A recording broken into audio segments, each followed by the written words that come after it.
I think I want to start perhaps with maybe something that happened to you that also happened to me. Yeah, you were in New York City, studying, I think, applied math and probably coding, and your next stop was to Wall Street. And I was at MIT studying mechanical engineering, and my next stop was Wall Street. We did it at slightly different times, and it sounds like we've both been fascinated with money since our early childhood. Yeah. But I'm curious what maybe that experience was like. I know you're originally from France and you went there, but what was that transition like? And maybe you can bring us up to speed with how that happened, because it also shaped your journey, I think, to Tezos as well. Yeah, so it wasn't accidental. I've been wanting to work in finance for a very long time. It was not the only thing I was interested in. So there's been two areas I've been really drawn to. One has been computer science and AI, specifically machine learning, and the other one being financial mathematics, statistics. They're both very quantitative, at least especially the way I approach finance is very, very quantitative. So I was interested in these two things, and even prior to doing my master's when I was still in France, it was either go to the West Coast, go to Stanford, and go do some AI or tech-related thing, or go to New York and try to work in a hedge fund or even start a hedge fund, do something like this. And I was really torn. And at the end of the day, I had it's probably not the best reason in the world, right? But I had spent a few years on a campus in France, and the campus was far from the city. And I was like, screw that. I don't want to be on a campus. I want to be smack in the middle of a city. So I went to New York and I went to NYU because I really liked the density of a city. That's where I wanted to be. And that's right in the middle of it. I mean, that's in the West Village, right next to Washington Square Park. It's crazy. I mean, there almost isn't a campus, right? It's just the city and there's some buildings everywhere. But you wanted that. You didn't, because my brother went to Stanford and I visited him as well. And I was like, man, this is really snoozy out here. There's a bunch of trees and it's really pretty, but there's no city vibe. Exactly. I didn't want to be in just like around students or an academic environment. I just wanted to be in a working environment. Okay.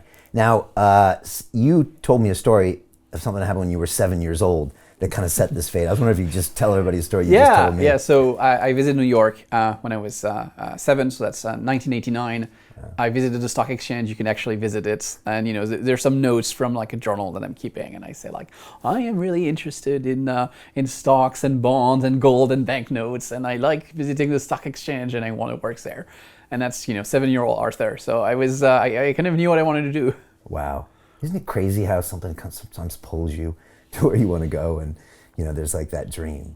Yeah, it was just fascinating. Wow, I spent a summer at Ford Motor Company as a mechanical engineer in Dearborn, Michigan, working on an assembly line. And even though I had a Ford Mustang as a kid, it was a dream. I realized, man, this wasn't where I wanted to be when I was, 40, 50. And then I took a finance course, started getting the Wall Street Journal, watched the movie Wall Street, and after that... I watched the movie Wall Street too when I was a kid. I mean, I know this is the last thing that Oliver Stone wanted, but I think that movie has inspired so many people to work on Wall Street. Oh yeah.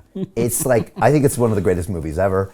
I think it's actually almost like a story from the Bible. There's so many lessons. It's a beautiful movie. Loved it. But I saw an interview with Michael Douglas who played Gordon Gekko. Yeah. And he said, people come up to me on the streets and they say, thank you, you're the reason I got into finance. And he says, no, I'm the bad guy. I'm the villain. You're supposed to hate me and not do this. And everyone's like, no, you're inspiring me.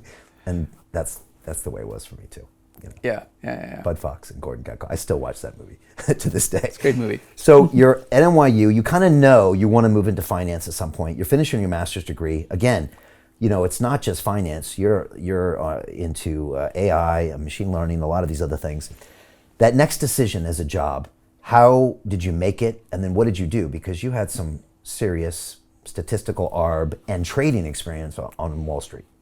Yeah, so I wasn't, I wasn't like never like trading on Wall Street. I was a quant, so I built trading algorithms. But there's always, a trader that's monitoring the trading algorithm or making risk-based decision on the algorithms. But I wasn't, in front of the screen directly. Although I've been I managed a portfolio at one point, but that's, I wouldn't call myself a trader for it. The thing that, the relationship that I saw, it was like, okay, so I have all these ideas in AI. Can we use all of this AI and this machine learning in finance? And the answer is largely no. And this is a long and interesting discussion. Interesting. Because to make it short, a lot of the research, like a lot of the cutting edge, super interesting research that has come up in AI is about structure. You have an image of a bird. Is there a bird in the image? Yes, obviously there's a bird. So there's not a lot of noise. You know there's a bird, but the relationship between the presence of the bird and the pixel of the image is extremely complicated. So you need to untangle that. Right. That's what deep learning does. In finance, we're in a completely different mode. There's very little information because all the information is consumed by the traders and is incorporated into the prices. So you have very little structure and lots of noise. So you are in the realm of statistics. So it's also super interesting. So I got more into Bayesian statistics because that's how you live with like large amounts of noise. But I also was interested in this structure thing. So the structure thing is good for AI, vision, all of that. It doesn't mix very well with finance, as I found. Interesting.